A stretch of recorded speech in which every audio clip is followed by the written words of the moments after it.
Time's up, Admiral. Here it comes. Chevron 1, coded. For my ally is the Force, and the powerful ally it is. Life creates it, makes it grow. You failed, Your Highness. I am a Jedi, like my father before me.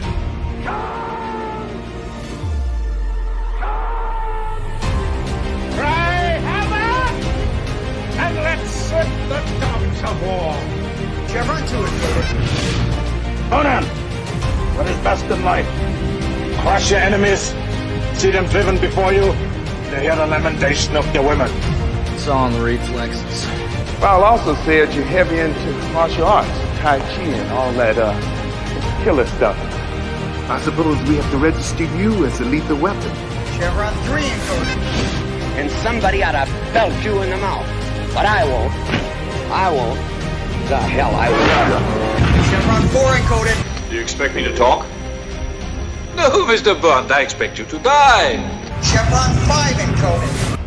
You take the blue pill. The story ends. You wake up in your bed and believe whatever you want to. You take the red pill. You stay in Wonderland. And I show you how deep the rabbit hole goes. Chevron 6 encoded. Not for while you can, lump boy. Great Scott. Back off, man. I'm a scientist. You shall not pass! I thought I'd die fighting side by side with an elf. What about side by side with a friend? A day may come when the courage of men fails, when we forsake our friends and break all bonds of fellowship. But it is not this day.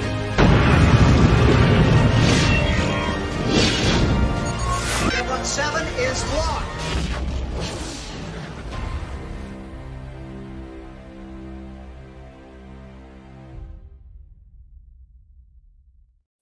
I purposely made sure it said Wesley Snipes Blade. I made sure. Welcome to No, this is not Roundtable. It isn't. No, this is Saturday Night Drive-In, although it may look and sound like Roundtable at times tonight. We are here. We are live. We are happy to have you with us on this Saturday evening where I'm sure you have better things to do, but you're here with us anyway. Blade. We're talking about Blade tonight. That's what we have. We have Dre with us because Dre loves Blade. Don't you, Dre? I do love Blade. I do love Blade. Yeah, Blade. All right, Jay's with us. And Jed, this was your choice. How you doing this week? I'm doing great. I am a little curious though why you needed to add in Wesley Snipes Blade because there isn't any other Blade. It's just redundant at this point. Blade is just Wesley Snipes. You know, it is what it is. Be funny. It worked on the clip, and I'm like, when I cut it out, I was like, yeah, you know what?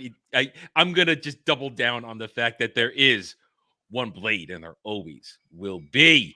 We want to hear more about that. We'll talk about that more tomorrow on a Roundtable because that's a whole actual discussion to have. But tonight we're going to talk about the movie, the first Blade movie, which I can admit I missed it in the theaters. It came out, and I didn't watch it till it was on DVD. I missed it because reasons I don't. I was in the theaters for this. It was great. It was me and all my older cousins. We all went. It was in 1998. Yeah, it was 1998. Yeah. We went to the what was the name of that theater? It didn't shut down now. On Connecticut Avenue. Whatever, in DC. It was major premiere. All the black folks showed up. It was a heck of a thing. And we really enjoyed ourselves that day. It was great. Then we went to Pizza Hut right after, and then we went to Blockbuster after that. So it was a good day. That's very specific. That sounds memory. Normal. What? Yeah. That's normal back then. You go to the movies, you get some food, and then honestly, you do go to Blockbuster, and back then you rent some games, you rent some more movies, and you go make a night. Blockbuster? Shut up, child. You just shut up. Yeah, so 1998, I remember when it came out, and I simply didn't go see it in the theater because, one, I honestly, I knew very little of Blade back then. I didn't know a whole lot. I knew of him, just didn't know a lot of it. And not that I didn't want to see it, it just wasn't a priority. But then it came out on DVD, and I said, "Oh, okay, I'll give this a watch." I was like, "Damn, that was cool." Now, Blade 2, I was in that theater. Oh boy, that was a good movie too. We've actually done that on the show in a previous incarnation with Dre here, but we're going to redo it at some point because we have to, because it's no longer on the list.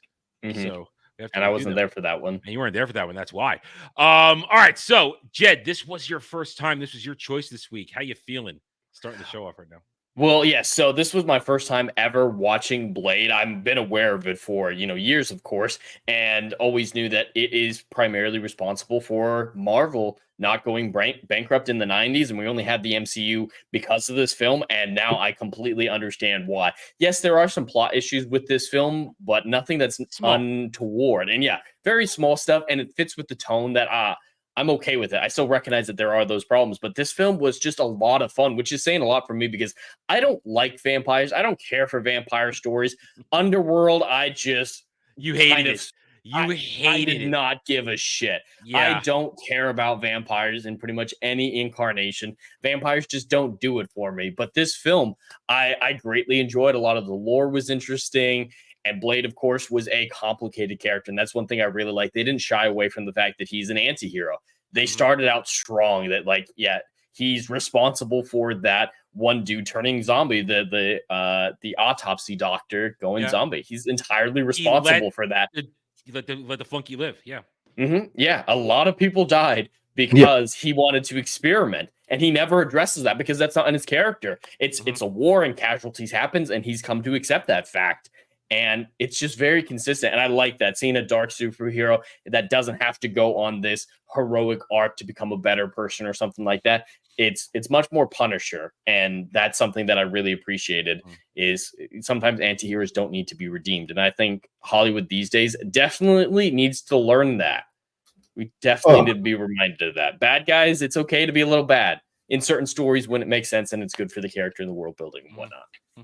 And I agree. There are minor things, as I'm sure we'll touch on as we go through here. And there's only, aside from the minor things, there's only one thing that I never really enjoy about this movie, and that's Dr. Lady. I don't like her. She's not a character. She's a plot. She's there. She's a plot device. She's a plot device that allows us to have something in the second movie without her actually being there. Because she doesn't prove the serum. Yeah. And that's it. There's so much unrealized potential with her as well, because she's in the act of falling and becoming a vampire. And that's a lot. We could see the transitional process. We can see what it does to a person, maybe have some sympathy for the villain Frost, because he used to be a regular dude. So does it change your personality, or you're still baseline, still the same person, just with these new urges? We could have developed that more. And it just kind of referenced it sometimes. Like, this isn't healing. I guess I'm becoming a vampire. And it's more nodded at the fact that she was bitten. It doesn't go into depth into what it means for her personality, besides when she was frying the fat dude. And I think that might be a little bit, that's a glimpse of what I think this film could have been for her. Well, you bring that up, and we can't go into it because it's the second movie, and Drake can attest to this. In the second movie, you get a more nuanced approach as what it means to be a vampire, especially from a pure blood perspective. And they really do work more on that in terms of, are we all evil or not? So when we get to that, or when you watch it on your own, and then we get to a discussion, I'm sure you'll like that, because I could say this. I've said it before. I'll say it again. I personally like Blade 2 better. That's my favorite of the two, because we don't talk about Trinity. We don't talk about Trinity. We don't. I can, and Adam, in my personal opinion, between Blade 1 and Blade 2, there is no wrong answer. In my personal opinion. I guess, but there are elements of Blade 2 that I just love so much more. It's just, I like. All right. Let's talk about Blade in this one. Okay, let's go in that direction first. Blade in this one, he's very much, as Jed said, he's anti-hero. He doesn't care about a lot of stuff. He's focused on the mission, and you get a little bit of his struggle. Jed, I'll go to you again. This is your first time. I found it interesting that if you don't know what this movie's about, you don't get the reveal he's a daywalker until the beginning of the second act. How do you feel about that? Not if you didn't know about that, in terms of what are we watching here? Yeah, I was already aware that he was considered a half vampire, so I knew went into this knowing that. Didn't know like the details of how that occurred or anything like that. But I like when films show restraint, and I think that big reveal is a good example of it because he is this mysterious figure. We don't get a lot of his character work until that second act when the doctor starts to peek behind the curtain and see what he's like behind the serum and with Whistler and whatnot. So I think maintaining that mystery was a very important aspect of the film, especially in that first act, because the mystique of Blade is one thing that really fuels him. His reputation, they're all terrified of him. So the idea that he's mysterious to us, just like he is to the vampires, makes it where we're actually being put in the mindset of the villains rather than heroes. And I think that's a very interesting thing with this film. But there's still subtlety there that we can get glimpses of his character. One of my favorite moments is actually at the beginning of the film in that first nightclub-esque scene when he gets in there and just wrecks everyone when we don't need it brought to our attention, but he's lifting up his gun to shoot one of the vampires and a human crosses his path and he lowers it and then raises it again, even if it puts him in a slightly worse position and the vampire starts to get away. That's an entirely subtle moment where you're like, all right, he is completely going to do what he needs to do, but he's not going to go out of his way to kill humans. That's character development, and I appreciate that. And that makes the little girl scene halfway through the film or near the third act make a lot more sense, because if we hadn't had little nods like that where it's like, yeah, if it comes down to it, he's going to let humans die, but he's not going to go out of his way to let humans die, that scene might have felt jarring. Without that setup, I'd be like, oh yeah, he's not going to go chase after that girl. Yeah, let her die. When he's escaping from the autopsy situation, when the cops show up, he shoots around the cops. He doesn't actually shoot them. And he, like you said, those cops were so dumb. They were just gonna get her. Well, they're on the take because I mean, Dre, they do a really good job of setting up the lore throughout the movie that everything's connected to vampire society. I mean, knowing what you know, how do you like the lore setup of the vampires in this? I think the lore setup was done actually one of the best in all of vampire movie history. Now, unlike Jed, I really do like Underworld, and I think that is the best setup. Come fight me. But outside of that, I think this one is done very, very well, especially of them hiding in plain sight. I think it's done very, very excellently, especially with them being all the top CEOs in the city and making billions of dollars and all that other stuff. It helps the world make sense because Blade has been actively in this war for a long time, killing vampires left and right whenever they feel like it. And why is other normal humans oblivious to what's going on? And it makes a lot of sense because these are all the most powerful people in the city. That's paying off the cops. That's paying off the news articles. All that stuff. They're in complete control. So they do it in a way that is tasteful and helps somebody that's a normie that maybe not be familiar with the comics or anything. They can just jump right into the world without feeling like they have to catch up on a couple of decades of comic books. I think it's done very, very well. That's a very big thing. Don't make your audience do homework. Allow them to instantly put themselves into the movie. And as somebody who didn't do any homework when I first saw this movie, it allows you to immediately get immersed in the world. Okay, there's the war between vampire hunters and vampires going on. Blade is our protagonist. He is a massive ass kicker. Regular vampires are, they're almost paper people to him.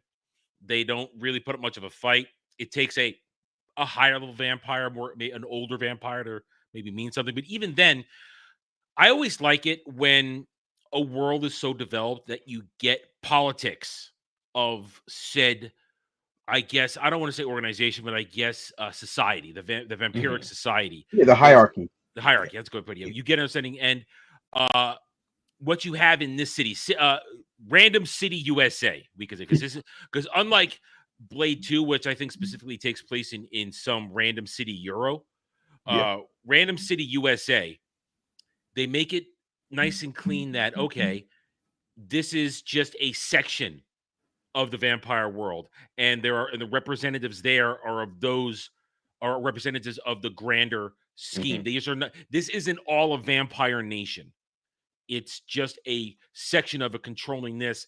And that's why it makes sense that Deacon Frost is able to do his little coup, because it's isolated, because it essentially, from what the movie kind of sets up, and the broader the next movie also gives forward to, vampire society is kind of cell-like in a way.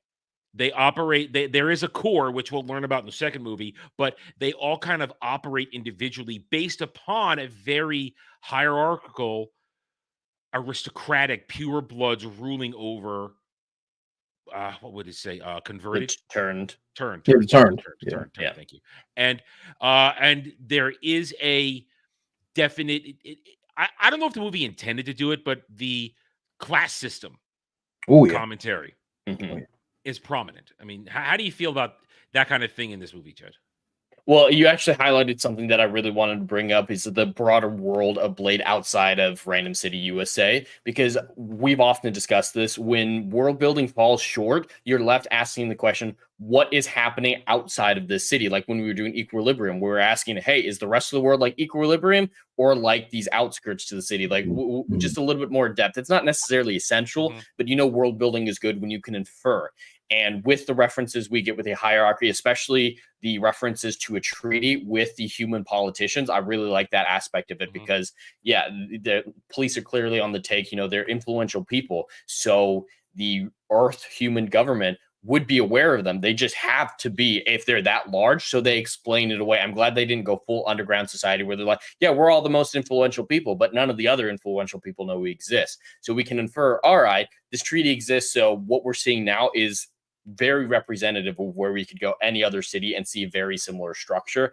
And I really appreciated that. For the most part, the exposition was good in that sense. One aspect of exposition I didn't love is in that first scene with Frost, with the council members, when the purebred leader was just going in depth about what it means to be purebred and turned. Like, just using the term purebred and talking down to him, you can infer pretty easily that he's turned. But then he goes into a speech, he's like, you were turned, which means a vampire bit you and you became one of us, which means you were never purebred. Like, that little speech while Frost is walking towards him, I think is like, we got it. You said purebred, he's not, we got it. No, we still got it. All right, yeah, turned means you were turned into a vampire. Yep. But for the most part, the rest of it was just little nods, like the reference to a human treaty. I love how they slipped it in. That's why I keep referencing it. Just, it's a simple concept that clears up a lot of the world building and any potential plot holes. Because if they didn't go into that, I would, of course, be right there like, all right, why isn't anyone else doing anything? Why are the cops allowed to be this corrupt? Is there no oversight? But they clear it away simply. And that's something that people often criticize me for, is saying, oh, you want them to go into depth to explain all these little things to fix your plot holes. No, fixing plot holes doesn't have to be this convoluted mess of adding in another movie's worth of information. Sometimes a single line can fix plot holes. Without that line with the treaty with the humans, I could think of a good 20 plot holes, but it very nicely, neatly, and concisely explains them away and makes them fit cohesively into the plot. And I really do appreciate that. And at the same time, on the other side of it, in almost a throwaway line, Whistler says, there are a few of us who fight this war. Basically letting us know it's not just Whistler. There is a resistance. There are others hunting vampires. And that's all you need. You don't need that anymore. Whistler was a great vehicle for exposition, especially with the Doctor. It made more sense for him to expose things to the Doctor than Blade himself because of his personality, that it just flowed really well. And in other instances versus the Turn versus Pureblood one, the film does trust its audience. Like when Blade first shows up and starts blasting people at that nightclub, he's shooting them and they're disintegrating. And if this were a modern film, they'd have Blade go have some cheeky line. It's like, oh, you don't like the silver, do you? It's like, no, we can infer, all right, it's probably something we've known, but they'll fill it in later. And they trusted us to figure it out or wait till the answer was given when it made sense, when it fit in properly. Now, Jed mentions the silver. How do you feel about them going down the route with this, that silver is a weapon against vampires?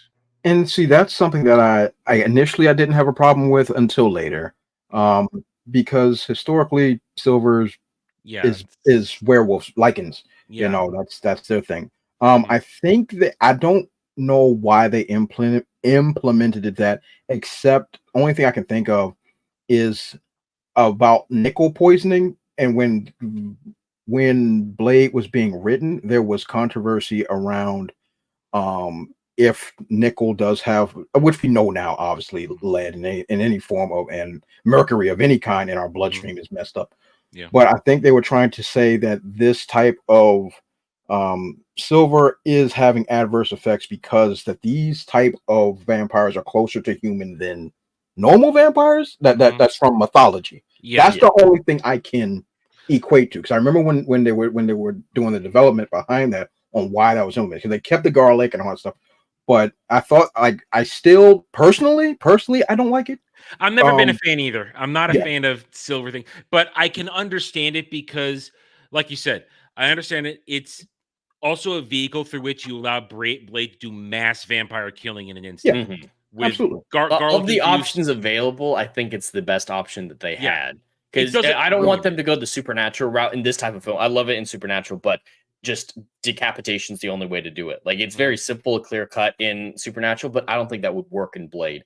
So the idea of silver, I think, is the best option that they had available. It's already associated with killing evil and being adverse to monsters. So there's already a foundation for it that people who aren't as familiar like us about different mythologies can go, oh yeah, okay, I can buy that. So and Blade himself, with his arsenal, he keeps to a lot of traditional stuff. With the bullets, he's always aiming for the heart, and the heart is still a weakness. The stakes are still work. The garlic is still there. UV light, sunlight is still that. It just, the addition of silver, I think, streamlines the process of killing vampires in mass in this situation. There is one vampire kill that didn't make sense to me, and I don't know if Gray can explain this, if there's some magic in the comics or something from a later movie, maybe. When he killed his mom using a femur, like the idea of using that's just through the heart. That's just through the heart. It was as if it was a stake. Okay, so through the heart. In the vampire lore I'm more familiar with, it has to be wood. So it is just more the anything can kill significant. Okay. In Blade World, any hard penetration is really weird. Any hard penetration works. But it also goes back to how the, I won't call it the magic, but how the mana works in the comics a bit. The idea is that it still is a stake, as it were, through the heart. And of course, like you said, Jed, traditionally it's wood, but they wanted to be more symbolic because they're family.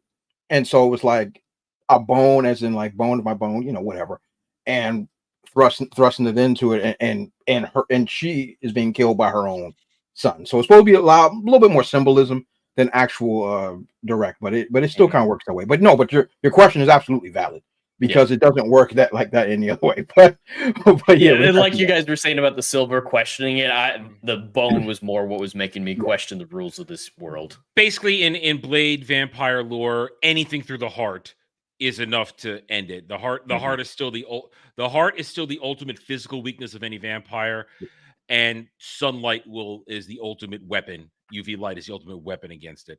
But yeah, so that's it. And I felt said, hail and howdy, everybody in both the chats. We are happy to have you all here. Hail, we love you guys. Hit those like buttons. So yeah. Now you brought it up. How did you like the whole his mom was a vampire thing, Jed? How did you like that?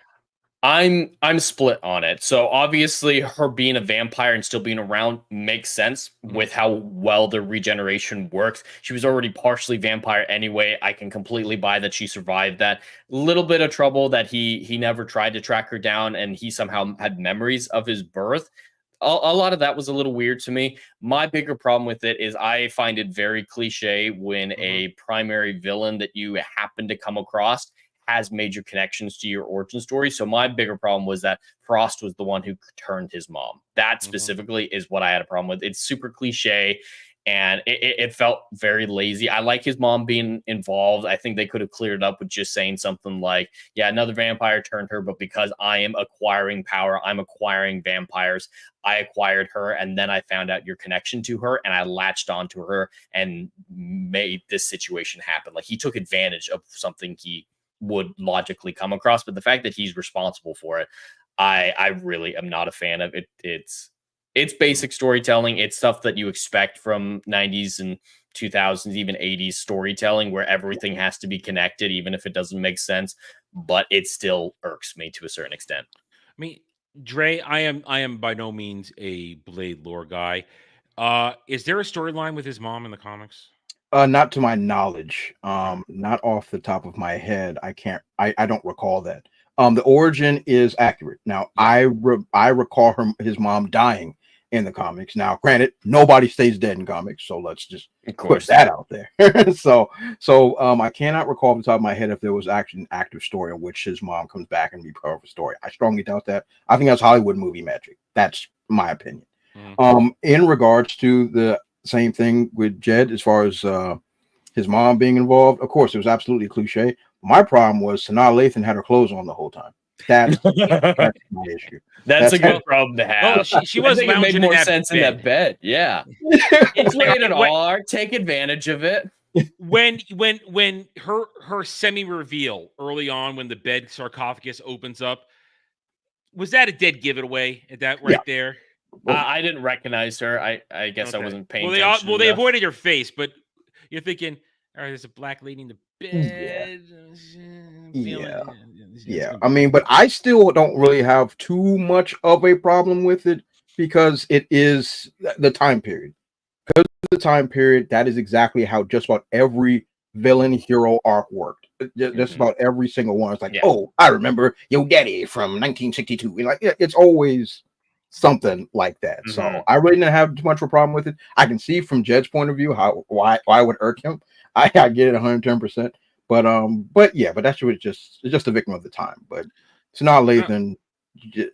Come on, show a little skin, baby. That's all I'm saying. That's all. Dude, the incestual stuff when that was weird all over him. That is, I mean, it works, but the creep factor is off the charts. The creep factor is really high, but I like the implications of the world building, which we could have gotten into more depth with the Doctor, like I mentioned. But the idea that she is very much a different person, that she doesn't even consider herself his mother, biologically speaking, not just, hey, I'm evil, I don't care that I'm going to kill you.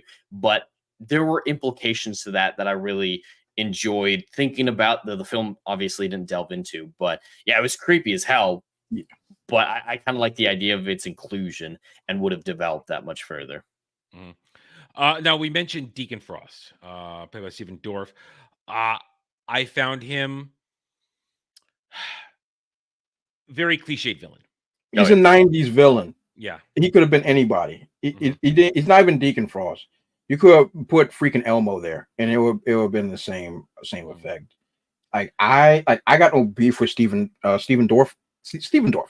Yeah, right? His performance was fine. Stephen Dorff I thought he was fine with what he was given, but he was every late 90s action villain. Every single one. You could have replaced him with anybody. There's no depth to him. Yeah. None. His main henchman had a lot more depth and personality. Yes. Yeah. And also he was weird, but he very clear cut how he would behave. And here's where, for the movie's sake, the lore fails just a little bit. We get that when we get the reveal that he was the one that attacked Blade's mom. Clearly, then he's of some age, but we don't know how old Deacon Frost is. But he has to be some level of, I guess, vampiric growth, because he is stronger than all his henchmen. Because when the park scene with the little girl, he dodges Blade's bullets. That was that shit. A little wild. That shows that he is a higher tier than all his goons who can't dodge worth shit. And get ganked left and right. So I agree with you. I don't have a problem with Stephen Dorff's performance. I don't have a problem with Deacon Frost as our antagonist. It's just Dre, you pitched that perfectly. It's a shallow 90s villain. Incredibly basic. He's power hungry. He's doing a coup, and that's kind of it. And he wants to become a god. Yeah. Which, since we're mentioning the god thing, I just want to say, don't call it the blood god every single opportunity. The Spanish name was way cooler. All right, blood god just sounds so cliche. It's like, I want to be the blood god. Honestly, I hear blood god, I think corn. from Warhammer. Oh. Blood for the blood god, another skull for the throne. I think of Korn when I hear the word blood god. I might have been the way everyone was saying it, but it just didn't sound badass to me. But at least in the Spanish one, there was an air of mysticism to it, or mysteriousness. I do have one problem with everything surrounding the blood god. Watching this with a more critical eye, man, that temple just happens to be in that city. Yeah. All I needed, one thing and would it's have fixed still it. there. After One thing how would have long? fixed it. We rebuilt it. That's all I needed to make it work completely.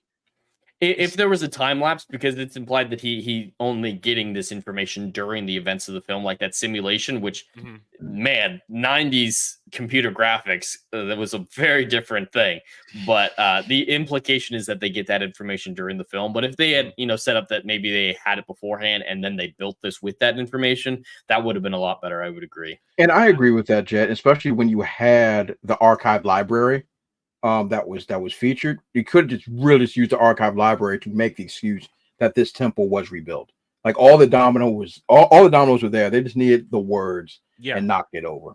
I think that would work. This is what we're talking about. These are just the tiny little things that keep it from being a completely tight script and story. It's tiny thing, which is why when you get to Blade 2, it's a lot tighter of a film, especially because of Blade 2, directed by Guillermo del Toro. Yeah, so really?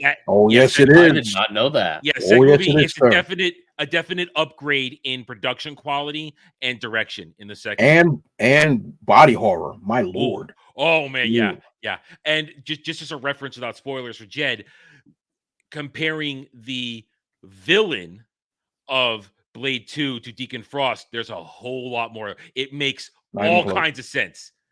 Blade 2, everything fits in perfectly. And the multiple villains. There's a couple of villains, but it all works perfectly. You have no real questions unanswered. It works other than just cliche thing. And that's why that's one of the reasons I like Blade 2 more. It feels like a more complete movie. Sure. It works better. Sure, I can understand that 110%. Yeah. But like for me, I give Blade 1 the edge just because I think Blade's portrayal and his character growth, I think, was a bit more succinct because way more in the first. Yeah. Because when we get to Blade 2, he's like in his final form, I guess you want to consider that, and we're just on an adventure with Blade, at that point, just having a great time. Now, granted, the script is tight as a drum for Blade 2, but I think this Blade 1 really sent it off. You mentioned his character work in that one. In this one, the sunglasses are off a lot. And Snipes is doing a lot of emoting with it. In the second movie, those sunglasses don't come off. Yeah, they're on the whole time, except for the one small point in the third act. Otherwise, they are on the whole time. Yeah, it's really and good. I prefer it that way. Both those movies are really, really good. Yeah. That third one. Oh, I gotta ask though. In the second one, are there any anger squats, like from Trinity? Because I don't know if a film can be good without anger squats. I don't. Maybe. Know. Wait. No. Wait. No. Maybe. No. Sorry, Jen. I've just seen that meme so much where he's like growling and squatting, and it's after someone died. No. That's Justin Trinity, and that movie is a piece of absolute garbage. I hate that. I hate movie. it too. Have you ever seen the alternate ending they showed on TV once? No. Oh, there's like an alternate ending where Blade actually died. Yeah, because that's what the audience wants. Yeah, there's like two endings floating out there. I hate that movie. I'm sorry to those who like it. Jessica Biel does not make it worth it. Now, doesn't. She's hot. Yeah, but it doesn't make it worth it. Yeah, but that movie's trash. It is trash. We don't. She's a dumbass for wearing earbuds in a fight. Oh God. Oh. But she needs her fight soundtrack. Then get a speaker. That is so ridiculous. I hate that movie. Take it from somebody that writes that. No, take it from somebody that writes about musical characters that have things in their ears. The way they did it is retarded. Period. In no way, shape, or form. Not just to tangent slightly. Blade Trinity sucks because Blade is a side character in his own movie in that movie. Yeah. What was that about? He's just there to kill shit when the others can't kill shit. That's it. That's terrible. It is. That's why it's one of the reasons it's so bad. That's why in this one he is a character, and in the second one he is also a character because of the interactions with the other characters. And there are character stories going on there, and it's also the second one works when we discuss it one day again. It works because it makes him question everything. That's why his story is good in the second one. He has to question the world around him and as he's perceived things his entire life. As was this one, no. This one, it is at that moment, it's straight up and down. Vampires bad. Vampires bad. Going to kill vampires in glorious fashion. Now, we've kind of been jumping around as usual, and we've kind of flirted with the story. So just to make sure people understand what's going on with the story, we are picking it up at Random City, USA, where Blade is on a specific hunt for Deacon Frost. He has decided it's time for Deacon to go down, and he's trying to use Deacon's goons to lead him to Deacon and whatever he's planning. Meanwhile, Deacon Frost is trying to do the coup, to become more powerful, to become La Magra, and basically then not have a balance of power in the world. He wants to turn the entire world into cattle, essentially. And that's his whole plan. And Blade simply is interfering at that one moment. And of course, Deacon needs Blade because Blade is the key. The blood of the Daywalker is the trigger with the blood of 12 noble house vampires to create La Magra. Now, the sequence makes sense when Deacon transforms into La Magra because he sucked out the vampire spirit essence of all the vampire nobles, and he absorbed them, and then the blood of the Daywalker is the catalyst, I would guess. More or less. Yeah. It's like the key to unlocking the Super Saiyan powers. Yeah. Yeah, it's a little cheesy, but yeah. I do have one question with the framing part of the scene. It might have just been I missed something, but when the female henchman, of course, because we always need those, and then ultimately fight the female main character, but she killed one of the vampire lords. Was that not one of the ones she needed? No, I don't know that. I think that was just bureaucrat dude. I think he was just bureaucrat. Just someone who was there when they captured the lords. Yeah, I asked that as well late after repeat viewings, because I was under the impression that you needed all them dudes in order to summon the powers, but she kills them and the joint still works anyway. So I guess if we're looking more clearly, we want to count and watch all of them losing their vampire ghosts. We have to assume that it was just a spare for the killing scene, which is kind of cliche. They brought a spare just to kill, and he's the one who speaks up. He never came off as... I thought it was funny, though. You see, he never came off as a member of a council. He came off as a toady, as a lackey to the first one that got ganked early on. All right, I got to ask this. How do we feel about Deacon Frost covering himself in sunblock and walking in the park? Okay, this is where I have big problems. Now, this... How is it his hair? This is the part that got me, okay? Because when he first went out there, he was in full biker gear because it would repel the UV rays. Then, no biker gear, my man slapped on some Selsun Blue and walked outside. And I'm just like, now, like when I was a kid, obviously it didn't register. When I watched it again, I said, hey, wait a minute. Yeah. Like, I'm pretty sure the sun is strong enough to go through that lotion. Yeah. Okay. And it's not, and his hair is, the skin on his hair is still under his hair. Once again, that's one of those moments I'm like, just movie magic. I just have to chuck it up to movie magic. You could just set the scene somewhere else. Come on. I could buy the sunblock in the beach scene because before the actual sun's up, they put it on. So it's only during the transition period. So I can buy the sunblock doing a little bit of help in that scene. But in the park scene, just set it somewhere indoors. And if you still want it busy, maybe have it a train station. She's thrown towards a moving train. Well, they'd already done the train shadows somewhere. It's there's plenty of options indoors where he doesn't need to be out in the sun. Yeah, there's some trees above him, but trees have gaps in them. Yeah, it's nowhere near enough. And you mentioned outdoors. I do find it funny how and maybe it just goes to show that we've already established with the world building that everything is on the vampire take. There's so much wanton destruction and chaos going on in the streets, and nobody blinks. No one cares. No one. Everybody gets away. There's nothing about it in the news. Now we can understand the news is cover up. That's fine. Yeah. But, I mean, you go over 2 blocks, and it's like nobody heard the gunfire going on. The gunfire and a baby being thrown in the street, and nobody even cares. That truck driver had plenty of time to at least try to hit the brakes before hitting her.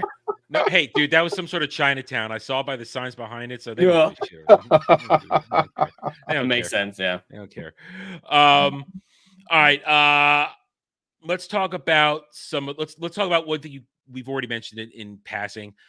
Choreography is a masterpiece in this movie. Oh, yeah. It's a masterpiece. And what makes it great, that's Wesley Snipes kicking ass. Yeah. That is why it feels so authentic. Yeah. That is why all Wesley Snipes movies work so well. He does his own choreography, his own fight choreography, because the man trained. He can do it, and that's why it's so good. It's so good. That man got like black belts and God McGraw and kickboxing and stuff like he's a legit killer. That's what makes him great. Yeah, I didn't spot a single, stunt double doing something for him or any moment where I'm like, all right, that he didn't do. I mean, besides obviously the ones that we CGI or whatnot, or harness enhanced or whatever. The one person though in all the fight scenes that I thought, man, he has no idea what he's doing is the actor for Frost. In their fight scene at the end, they're just swinging those swords. It's like, oh yeah, he did not train. He did not know what he was doing. He showed up on set and said, "Give me the sword," and went to work. I appreciate it was a katana, though. I do appreciate it. Yeah, the katana was nice. But even the other henchmen, their choreography was great. The main henchman dude who had a lot of shit thrown at him and just kept healing. I was really impressed with that dude. He's still running after Blade, chasing him down, ready to fight him after everything Blade puts him through. I have to kind of give a man some props there. I have to respect him for that. And then he just gets ganked at the end. Yeah, decapitated instantly. It's done. I laughed at that moment. That was pretty funny. Had to get those sunglasses back. Mm-hmm. You can't have your final battle without your shades on.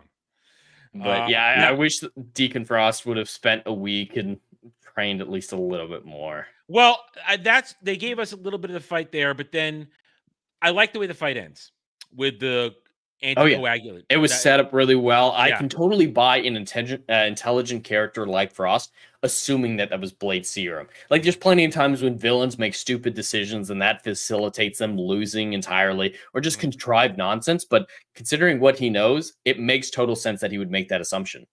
And that's the whole reason he's able to win in the end, which is, it was very Chekhov's gun when the serum was thrown away from the top of that tower. It's like, oh yeah, that's going to come back for the finale.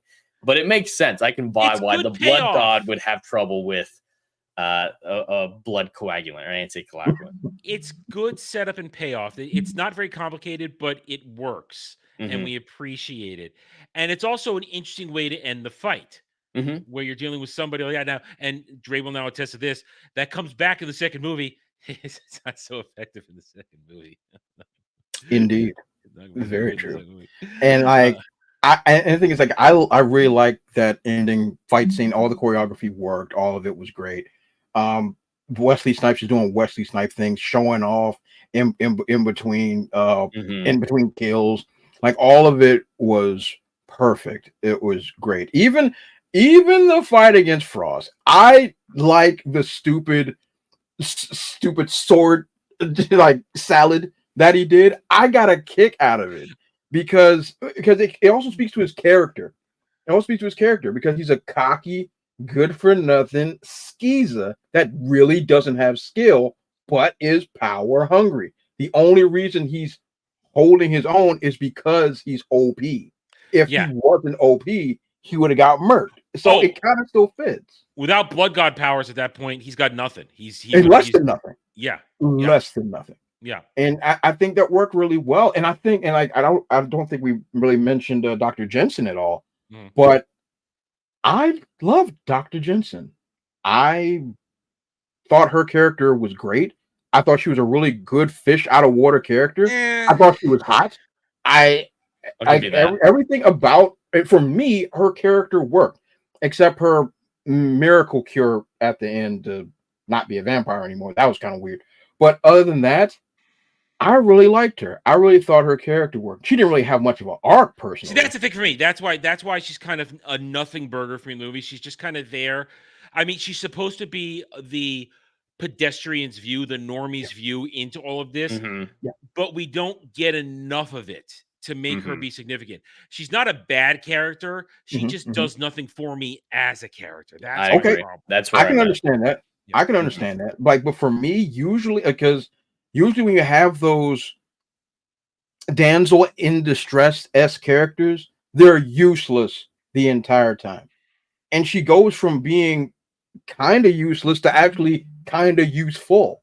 So it like, even though it's not an arc by any means, but she's just not some helpless broad to just run around. Oh, that's fine. Yeah, that's true. Absolutely. And she doesn't do it in the stupid way. Her kills are logical. Shotguns. Yeah. The nitrous, liquid, the silver nitrate garlic pepper spray. Yeah. Her kills. I do like her. She's not rolling up on some vampire and punching him in the face and then him exploding. You know what I mean? She actually used her doctor knowledge in order to be useful and to defeat enemies. And I thought that was really, really cool. Definitely wouldn't have done that in a modern film. No, I don't know. Now, I appreciate what she adds to the equation with her knowledge, which carries over to the second movie, even though she doesn't carry over to the second movie, but her knowledge does, and her I guess we could say becoming part of the network carries over because we see her evidence of her all over the place in the second movie. But I think it was a wise decision not to bring her character back. Absolutely. Her she's done. And there's one thing that I loved about this movie. Blade does not get the girl at the end. No romance. Yeah, I would have been upset. If they tried to make some romance arc out of it, it didn't make sense. It wasn't enough time. I do have to give the film props for that. Like every movie before then, and heck, probably even after. Every time there's a broad involved that was a damsel in distress, they end up finger banging in the back of the daggone Hummer at some point. This joint, it was strictly business. Yeah. And even at the end of it all, when you're like, oh, they're gonna kiss or whatever, Blade's like, all right, take care of yourself, baby. Dun, dun, dun, dun, dun, dun. I'm like, oh, dang. I'm like, is it over? I'm off to Moscow. Yeah. Now, we learn in the second movie why he's in Moscow. We learn. Okay. It seemed a little random, but I was here for it. His little joke about comrade was good. Yeah. No, you learn right away in the second movie what he's doing in Moscow. And it doesn't pick up in Moscow, but we learned why he was there. I won't say because that's spoilers. That's complete total spoilers. I love Chris Christopherson as Whistler. R.I.P. Chris Christopherson just died a couple weeks ago. Man, that sucks. I knew I heard his name before. Yeah, he recently passed away. Yeah, he is. He was great. Just salty old man. Yep, he was the perfect Whistler, man. Yeah, perfect. Yeah, perfect. A curmudgeon. It was great. Great. I mean, it's just, and he embodied the whole thing. And like Jed said earlier, a perfect vehicle for exposition to tell backstories in a casual manner, to give his own backstory of what happened and why they're doing it, to show that he is the brains behind the operation. And now I had forgotten this part, and I guess I could reasons explain away. I forgot that he had cancer in this movie. The character, I'd forgotten that. It's a throwaway line almost. So when you're walking down that kind of path, it's like, F it. Yeah, we're just gonna. Well, I thought that was a setup when he said cancer. I thought it was setting up some stuff that a vampire was gonna bite him at some point, but it was gonna be toxic to him because of the cancer. Or the chemo or whatever treatment he was getting, and that could lead into her getting a new idea or something like that. But just it kind of felt weird, like you're saying. It was just throwaway. It's like, oh, that's got to be something. Is that set up? But man, Dad got that big brain. He was like they're talking poisons, and like, good God, you see, and I mean, granted, I think that would have been kind of cool, but I think it was just planted in there of like how he no longer fears death. I think that's what I mean. Yeah, it still does play into it. Absolutely. I was just looking for something that clearly wasn't there. Yeah. No, what I do like is how they, in terms of something that is Deadly to Vampires, how they used her what's the term for the study of blood? Hematology. Her hematological knowledge to create the retrovirus. Well, That's and cool. with that, there was something that at the beginning of the film, when it tied into all this that you're talking about, that I really appreciated. She didn't just happen to be the doctor attacked by the resurrected vampire and happened to be the one that Blade rescued. No, there was a reason that she was called to it, because she was the blood person and something weird's going on with the blood.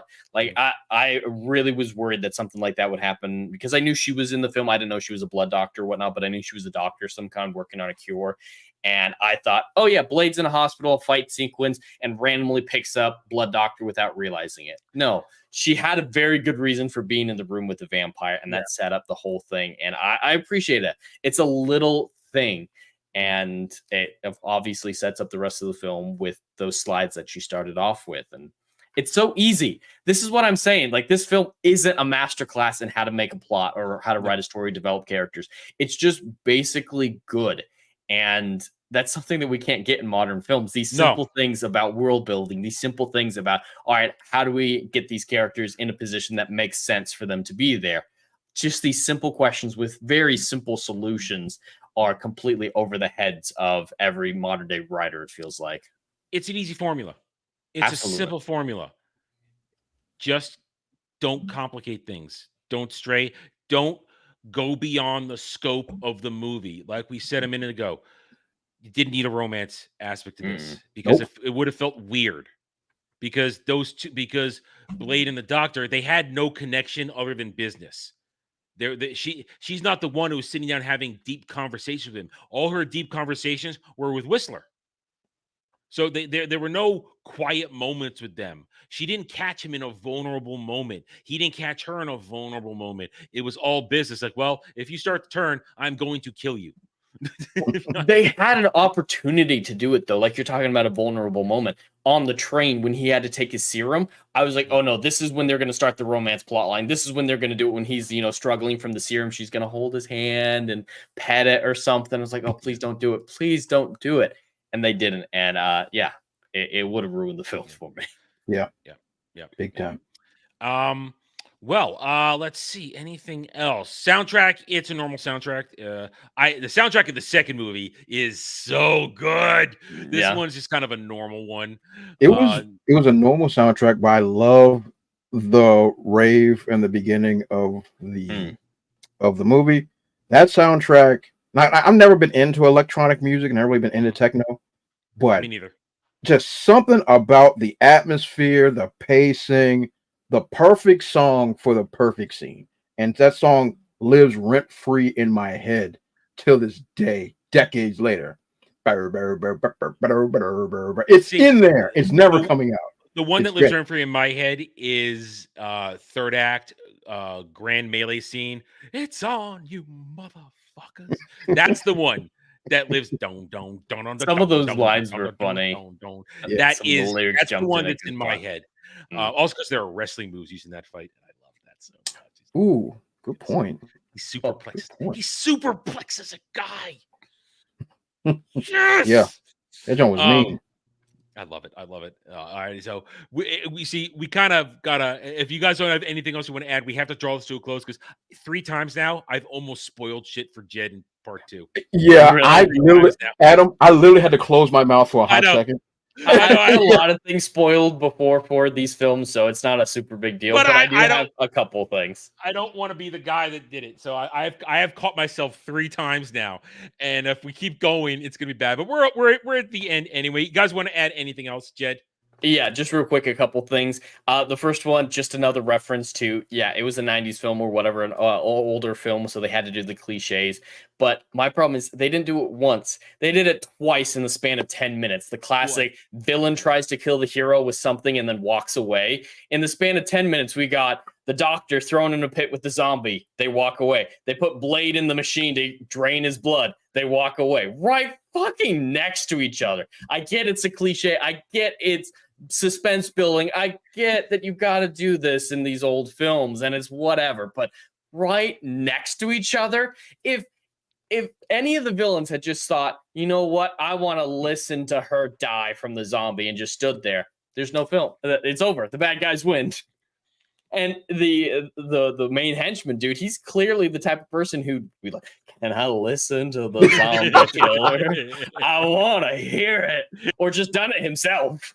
But that was one thing where it's just I was laughing that they did it right next to each other, and there's no film if they hadn't done both of them. Like Blade's miraculous survival from the villains walking away is only possible because she had the villains miraculously walk away from her. I will say that they fixed that in the second movie. They make it clear that they think Blade is at a commission at certain points that he's not going to be able to get. So they clean that. I think that's the influence of Guillermo del Toro. That's what I think. Yeah. Like we said before, the second one has a much tighter script. I'm looking forward to it. And you have to say there are exact moments that are mirrored from both movies. Don't get me wrong.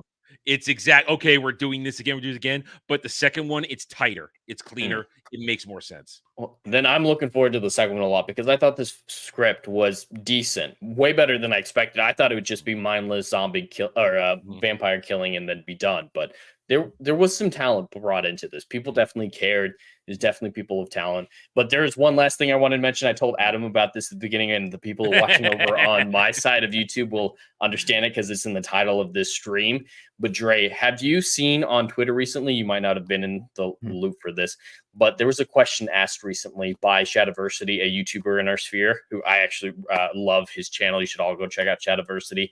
He asked, well, he didn't ask a question. He made an argument that Edward Cullen from Twilight would kick Blade's ass. He doesn't like Twilight, but he tried to make a scientific argument for why Blade would not stand a chance, and that Edward's Twilight vampires are the most badass and powerful vampires of all pop culture. I think we lost Dre for a second there. We lost him. I'm sorry, my diabetes kicked in for a second. Look, I like crystal meth as much as the next man. But I've never been that high before. No? Under no circumstance does Edward from Twilight Sparkle Me Timbers is about to put on Blade. The boy will be dead and buried before the Amber Alert even goes off. Like I don't know. I don't know even how scientifically he can even prove that. They're so fast. Because even if you want to, because they're fast, but they're not agile. There's a difference. They run fast. They're not agile. If they were agile, the wolves, and these ain't even werewolves, the wolves that are oversized would have no chance. Blade has increased reflexes, healing factor, weapons, long-range weapons, and all of their weaknesses in his back pocket. They sparkle and have enhanced strength. That's it.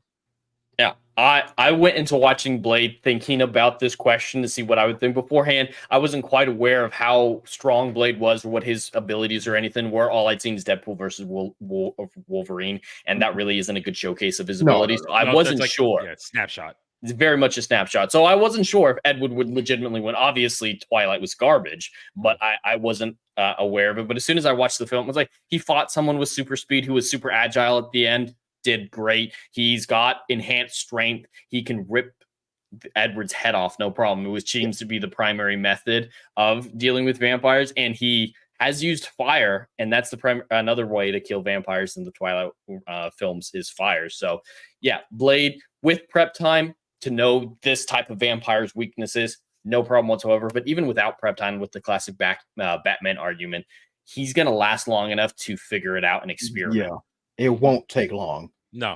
Wow, I have never heard that before. Yeah. Wow. I gotta give me some insulin. Wow, what was? Wow. Okay. And it's not like crystal, their skin. Yes, it sparkles, but it's not like it's made of diamonds or something. Yeah, it's not impenetrable or anything. It's just shiny. That's it. God damn. Oh my God. All right, Dre, you got any final thoughts? Yeah, Blade is a great movie. If you haven't seen it, folks in the chat or people watching the replay, go and watch Blade. You owe it to yourself. Go and check out this movie. Understand why this film was so impactful, why we have the MCU in general. You'll all make sense once you watch this film and how this film actually did save not only the Marvel-esque movie industry, but also the comic industry as well. It's a great film. Watch it and enjoy. And you bring that up, probably for my final thought, is the most criminal thing is they could have very easily assimilated these two movies into the MCU. Oh, The ground level. They do not, the events of dealing with the vampiric world do not interfere with the major MCU storylines. They could have just said, yeah, this happened. Wesley Snipes is MCU Blade and used him several times over the years. You know, 100%. prison sentence notwithstanding. And they had a great opportunity, like from what I understand of Secret Invasion in the comics, not the show, of introducing people who were Skrulls the whole time. We could have influential politicians from the MCU be like, oh yeah, he's a vampire. That's why he was such a dick. Like, there's the format for that part as well. It could have been easy. It was, and at the very least, to pay respect to it. Like we said, it's the reason the MCU is here. Just pay respects. And you know what? That would have been goodwill that could have carried over for years.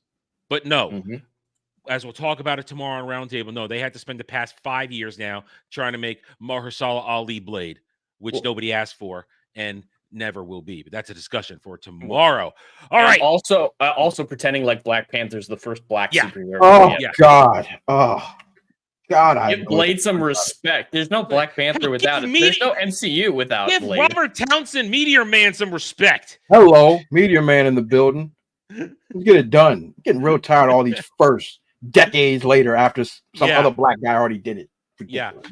All right, Dre, you are the guest. You get to score it first out of 10. How you feeling? Out of 10, this movie is easily an 8.5 for me. Okay. 8.5 out of 10. Has a couple of script issues, and a couple of sequences that I think could have been cleaned up, like Jed had mentioned before. But it's a whole mess load of fun. I recommend it highly.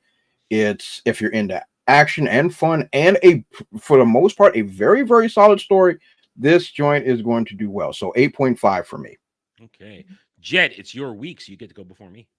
Okay, perfect. I 100% recommend it to people. Like Dre said, it's very influential to Marvel, so you get to understand a lot of the behind the scenes of how superhero became the genre that it is today. But it is a simple film. It has some flaws in it, obviously, but it accomplishes what it sets out to do and entertains you the entire time. So I think I'm actually going to be surprising Adam with my score. It is a good film with a tight enough script to accomplish what it intends to. So I'm going to give it a 7 out of 10. Okay. 7 out of 10. As for me, I'm right with Dre. 8.5 out of 10. For reasons already stated, you know, the little tiny things we talked about, it does draw away. I am not in love with the Doctor as a character, but I don't hate her. She just doesn't work for me because they could have gone through her more as a storytelling aspect. But I love this movie. It is always a lot of fun. And I can't wait to really talk about. Hell, I'm probably gonna watch Blade 2 tonight. I gotta watch it. I'm literally, after we're done here, I'm gonna watch Blade 2. So I got time before Saturday. I can watch Blade 2. Anyway, we're done. That's it. I'm locking this one down, and I do have next week's movie chosen. Even though we are gonna be a couple days past Halloween, I feel this is something that I have covered before on a previous iteration of this show, and I want to start chipping away at the backlog of things I've already seen. But it still does have some spooky stuff to it, so that I feel it's okay if we do Pirates of the Caribbean: Curse of the Black Pearl. Oh, that's a good movie. It's always a good time to watch that film. That's a good film. So we're gonna open the doors to doing Pirates movies next week. We'll be back for that. So Dre, thank you for being here. Oh, the pleasure was mine. I was happy to be here. Yeah, and we'll see you tomorrow.